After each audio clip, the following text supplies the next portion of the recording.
Hi all, welcome to national academy.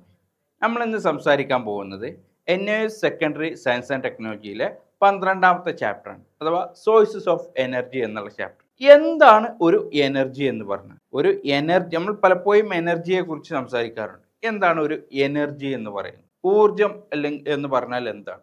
അതിൻ്റെ ഡെഫിനിഷനായിട്ട് വളരെ സിമ്പിളായിട്ട് നമുക്ക് പറയാവുന്നത് എബിലിറ്റി ടു വർക്ക് എന്നുള്ളതാണ്. എബിലിറ്റി ടു വർക്ക്, അതായത് എനിക്ക് ഈ പേന ഇങ്ങനെ ഈ കയ്യിലേക്ക് വെക്കണമെങ്കിൽ, അതായത് ഇത് പൊന്തിക്കണമെങ്കിൽ എല്ലാത്തിനും എനിക്ക് എന്ത് വേണം? എനർജി വേണം. അപ്പോൾ ഒരു വർക്ക് ചെയ്യാൻ ആവശ്യമായിട്ടുള്ള, അല്ലെങ്കിൽ വർക്ക് ചെയ്യാനുള്ള കഴിവിനെയാണ് നമ്മൾ എന്ത് പറയുന്നത്? നമ്മൾ എനർജി എന്ന് പറയും, എബിലിറ്റി ടു വർക്ക് എന്ന് പറയുന്നു.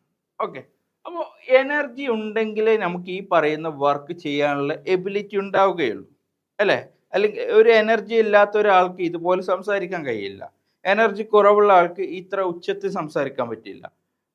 എനർജിയുടെ ഏറ്റക്കുറച്ചുകൾക്ക് അനുസരിച്ച് നമ്മുടെ പ്രവർത്തനങ്ങൾ വ്യത്യാസപ്പെടും. അപ്പോൾ എനർജി വളരെ അത്യാവശ്യമാണ്. എന്തിനു വേണ്ടിയാണ് എനർജി എന്നുള്ളത് ഇവിടെ ശ്രദ്ധിക്കേണ്ടത്, നമ്മൾ സാധാരണ ചെയ്തു പോരുന്ന ചില പ്രവർത്തികളുണ്ട്, നമ്മുടെ ബേസിക് ഫങ്ഷണൽ. നമ്മുടെ വേണമെങ്കിൽ നമുക്ക് എന്ത് ചെയ്യാം?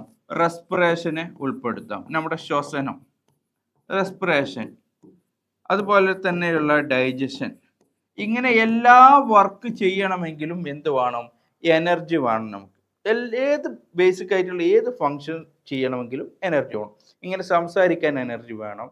നമുക്കൊരു സ്ഥലത്തേക്ക് നടക്കണമെങ്കിൽ, ശരിക്കൊന്ന് കിടക്കണമെങ്കിൽ എല്ലാത്തിനും എനർജി ആവശ്യമാണ്. അപ്പോൾ ഈ എനർജി എന്ന് പറയുന്നത് വളരെ ഇമ്പോർട്ടൻ്റ് ആണ്. അങ്ങനെയെങ്കിൽ ഏതൊക്കെ തരത്തിലുള്ള എനർജിയാണ് നമ്മുടെ കയ്യിലുള്ളത്? നമ്മൾ പലപ്പോഴും പല എനർജികളെ കുറിച്ചും കേട്ടിട്ടുണ്ട്. ഏതൊക്കെ തരത്തിലുള്ള എനർജി ആണെന്ന് നോക്കിയാലോ? നോക്കൂ, heat energy, light energy, mechanical energy, electrical energy, chemical energy, sound energy. ഇനി ഇത് കൂടാതെ തന്നെ സോളാർ എനർജി ഉണ്ട്. ഇങ്ങനെ പല തരത്തിലുള്ള എനർജി ടൈപ്പുണ്ട്. സോളാർ എനർജി വേണമെങ്കിൽ നമുക്ക് ഇവിടെ ലൈറ്റ് എനർജിയിൽ ഉൾപ്പെടുത്താം. ഹീറ്റ് എനർജിയെ നമ്മൾ മലയാളത്തിൽ താപോർജം എന്ന് വിളിക്കാറുണ്ട്. അതുപോലെ തന്നെ ലൈറ്റ് എനർജി പ്രകാശോർജം എന്ന് പറയുന്നു. മെക്കാനിക്കൽ എനർജി, ഓക്കെ, യാന്ത്രികോർജം. ഇലക്ട്രിക്കൽ എനർജി, അതുപോലെ കെമിക്കൽ എനർജി എന്ന് പറയുമ്പോൾ രാസോർജം എന്ന് പറയുന്നു. സൗണ്ട് എനർജി ശബ്ദോർജം. ഇങ്ങനെ വ്യത്യസ്ത തരത്തിലുള്ള എനർജികൾ നമുക്കറിയാം. വിവിധ തരത്തിലുള്ള എനർജികളുമായി എല്ലാ ദിവസവും നമ്മൾ ഇടപഴകുന്നു. ഈ എനർജി എന്ന് പറയുന്നത് എവിടെ നിന്നാണ് നമുക്ക് കിട്ടുന്നത്? ഈ എനർജികളുടെ സോഴ്സ് എന്താണ്? ഒരു സോഴ്സിൽ നിന്നാണ് നമുക്ക് എനർജി കിട്ടുന്നത്, അല്ലേ? ഒരു സോഴ്സ് വേണം, എനർജി സോഴ്സ് വേണം. എന്താണ് ഒരു സോഴ്സ് എന്ന് പറയുന്നത്? നമുക്ക് ആദ്യം അതാണ് നോക്കേണ്ടത്. Anything out of which usable energy can be extracted is A source of energy.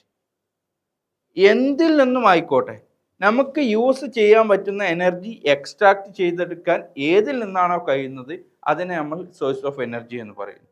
അപ്പോൾ എൻ്റെ ഈ പേന, ഇതിൽ നിന്നും എനിക്ക് എനർജി യൂസ് ചെയ്യാൻ പറ്റുന്ന എനർജി എടുക്കാൻ കഴിയുകയാണെങ്കിൽ അതിനെ ഞാൻ സോഴ്സ് ഓഫ് എനർജി എന്ന് പറയുന്നു. സൂര്യൻ എന്ന് പറയുന്നത് it is A source of എനർജിയാണ്. കാരണം അതിൽ നിന്ന് നമുക്ക് എനർജി എക്സ്ട്രാക്ട് ചെയ്തെടുക്കാൻ പറ്റും. വെള്ളത്തിൽ നിന്നും നമുക്ക് എന്ത് ചെയ്യാം? എനർജി എടുക്കാൻ സാധിക്കും. ഇങ്ങനെ വ്യത്യസ്തമായി എനർജി എവിടെ നിന്നാണോ എടുക്കാൻ സാധിക്കുന്നത് ഇതിനെയാണ് നമ്മൾ സോഴ്സ് ഓഫ് എനർജി എന്ന് പറയുന്നത്. ഇനി ഈ എനർജി എത്ര ടൈപ്പാണ് ഉള്ളത്, അല്ലെങ്കിൽ ഏത് രൂപത്തിലാണ് ഇത് ഉപയോഗിക്കുന്നത്? ഓരോ ടൈപ്പ് എനർജിയുടെയും ഗുണങ്ങളും ദോഷങ്ങളും എന്താണ്?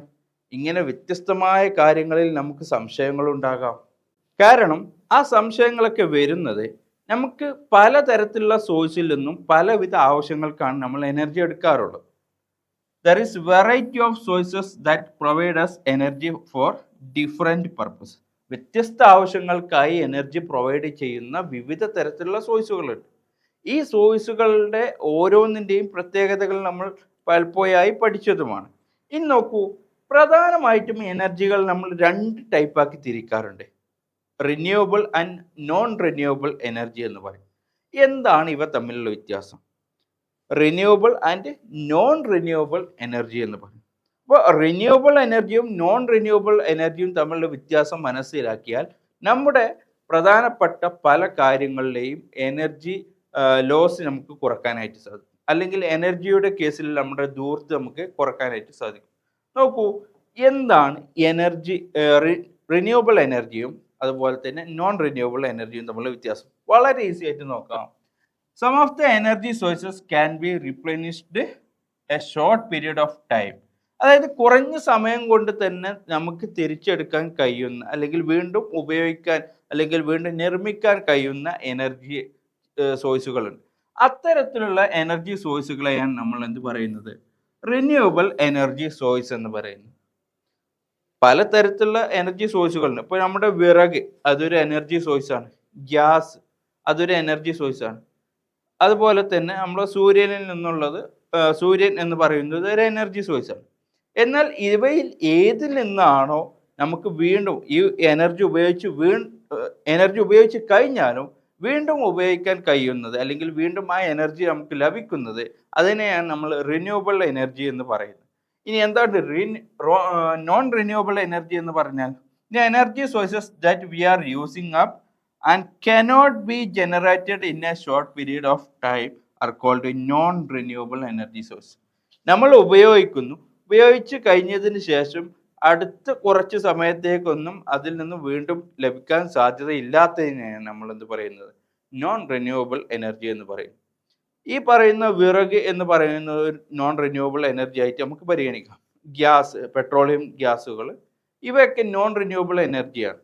ഇനി സൂര്യനിൽ നിന്നുള്ള എനർജി എന്ന് പറയുന്നത്, സോളാർ എനർജി എന്ന് പറയുന്നത് ഒരു നമ്മൾ ഉപയോഗിക്കുന്ന ഗ്യാസുകൾ അതുപോലെ തന്നെ കൽക്കരി പോലെയുള്ളവയൊക്കെ ഒരു നോൺ റിന്യൂവബിൾ എനർജിയാണ്. കാരണം അത് വീണ്ടും നമുക്ക് എന്ത് ചെയ്യാൻ പറ്റില്ല, പുനരുപയോഗിക്കാൻ സാധിക്കില്ല.